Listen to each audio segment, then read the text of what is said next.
ఇవ్వకుండానే ఇచ్చినట్టు, రైతు సాయం ఇవ్వకుండానే ఇచ్చినట్టు చెప్పుకోవడం, అది ఒక ప్రభుత్వమే అలా అబద్ధాలు ఆడటం తప్పు కదా. రైట్. డాక్టర్ ఏఎస్ రావు గారు కూడా జాయిన్ అయ్యారు, తెలుగుదేశం పార్టీ అధికార ప్రతినిధి. వారి దగ్గరికి వెళ్దాం. ఇదంతా బోల్డ్ అన్న అట్టులు చెప్పారు ఎవరు, వెంకటేశ్వర రెడ్డి గారు. అదంతా కనికట్ట అంటారు.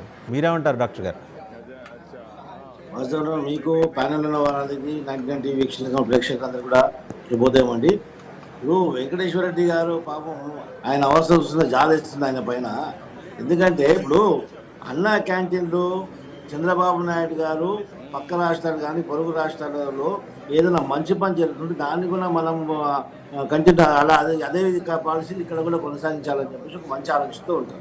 ఇక్కడ తెలంగాణలో చూస్తే అక్షయ పాత్ర ద్వారా ₹5 భోజనం పెడుతున్నారు. అది ఎక్కడ కూడా ఏం చేశారు, అక్షయ పాత్ర లాంటి వాళ్ళు తీసుకోకుండా రాష్ట్రంలో ఎంతో మంది విద్యావంతులు ఉన్నారు, ఎంతో మంది వ్యాపారవేత్తలు ఉన్నారు. వాళ్ళ ద్వారా విరాళాల్లో వాళ్ళ మంచి రోజు ఏదో రోజు చూసుకొని ఇట్లా ఈ యొక్క పాలసీ అనేది ఎన్నో చారిటబుల్ ట్రస్ట్ చేస్తున్నాయండి. నేను కూడా డాక్టర్ ఏఎస్ఆర్ చారిటబుల్ ట్రస్ట్ అని కూడా పెట్టాము. దాంట్లో ఒక హాస్పిటల్స్ ఆర్గనైజ్ చేసి ఈ పాలసీ మేము తెలుగుదేశం పార్టీ గతంలో 15 సంవత్సరాల కింద ఇది ఆలోచించాము. ఈ యొక్క ఆలోచన చంద్రబాబు నాయుడు గారి బదిలో ఒక 15 సంవత్సరాల ముందే ఉంది. ఎందుకంటే ఈ విషయాన్ని బాబ్లీలో జైల్లో ఉన్నప్పుడు ఈ విషయాన్ని చర్చించారు. ఒక చారిటబుల్ ఆర్గనైజేషన్ పెట్టాలా ఏ విధంగా అంటే ఈ విషయం జైల్లో ఉండే ఆయన రోజు జైల్లో మాలో డిస్కషన్ వస్తే ఈ విషయం చర్చించారు. ఏ విధంగా మనం చారిటబుల్ ఆర్గనైజేషన్ చేస్తే ఏ విధంగా ఫండ్స్ మొబిలైజ్ చేయాలా, ఏ విధంగా హెల్ప్ చేయాలా. డాక్టర్ ఏఎస్ రావు గారు, మీ దగ్గర అవుట్ సైడ్ డిస్టర్బెన్స్ ఉన్నట్టుందండి. ఒక్కసారి కైండ్లీ క్లోజ్డ్ రూమ్లో కూర్చొని మాట్లాడండి దయచేసి. అవుట్ సైడ్ డిస్టర్బెన్స్ వస్తున్నట్టుంది. ఇప్పుడు ఓకేనా? ఇప్పుడు కొంచెం. చంద్రబాబు నాయుడు గారి మధ్య నుంచి వచ్చినటువంటి ఆలోచన ఇది. అదే ఆలోచన ఈ రోజు ఆచరణ తీసుకొచ్చారు. ఇప్పుడు ఉన్నటువంటి అక్కడ ఉన్న ఆంధ్రప్రదేశ్లో ఉన్నటువంటి వ్యాపారవేత్తలు కానీ విద్యావంతులు కానీ వాళ్ళందరూ కూడా పేదవారికి అన్నం పెట్టాలని మంచి ఆలోచన ఉన్న వాళ్ళకి భాగస్వామ్యం చేశారు. ప్రజల ప్రభుత్వం ప్రజల భాగస్వామ్యం ఉన్నప్పుడు తప్పు లేదు. అంటే వెంకటేశ్వర రెడ్డి గారు అనేది ఏంటంటే 80 సెంటర్లు మాత్రమే స్టార్ట్ చేశారు అన్నా క్యాంటీన్లు.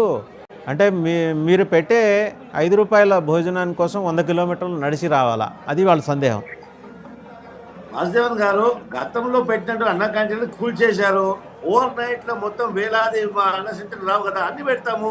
ఎక్కడెక్కడ అవసరం ఉందో అక్కడక్కడ ఖచ్చితంగా సెంటర్స్ ఆర్గనైజ్ చేస్తాము. కొంత ఓపిక పట్టమని చెప్పండి. ఓపిక లేదు. అదే అంతేకాకుండా ఇప్పుడు రాష్ట్రంలో ఉన్నటువంటి 5 కోట్ల 10 కోట్ల ప్రజలు ఉంటే 5 కోట్ల ప్రజలు ఉంటే అందరికీ అన్నం ఉండదు కదండి. మీరు లిమిటెడ్ గా పెడతారంటే లిమిటెడ్ గా ఫస్ట్ ప్రొక్యూర్ చేస్తారు, ఆ తర్వాత అన్నారు ఎంత లిమిట్ అవుతుంది ఏం సంగతి. ఇక్కడ 100 మంది తినే సెంటర్లో మీరు 500 మందికి అక్కడ 500 మందికి భోజనం అక్కడ పెట్టేస్తే ఆ మిగిలిపోతుంది వేస్ట్ కదా. ఆ డిమాండ్ బట్టి దాన్ని పెంచుతారు.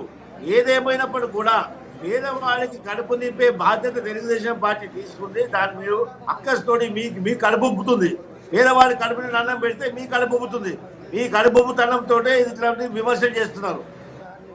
కొద్ది గోపిక పట్టండి. ఎక్కడెక్కడ అవసరం ఉంది పేదవాళ్ళకి, ఎక్కడెక్కడ అన్న క్యాంటీన్ అవసరమో అక్కడక్కడ అన్న క్యాంటీన్ స్టార్ట్ చేస్తాం. మీ టెన్షన్ పడాలని అవసరం లేదు. రైట్. ఒకసారి మస్తాన్ గారు దగ్గరికి వెళ్తాం. మస్తాన్ గారు,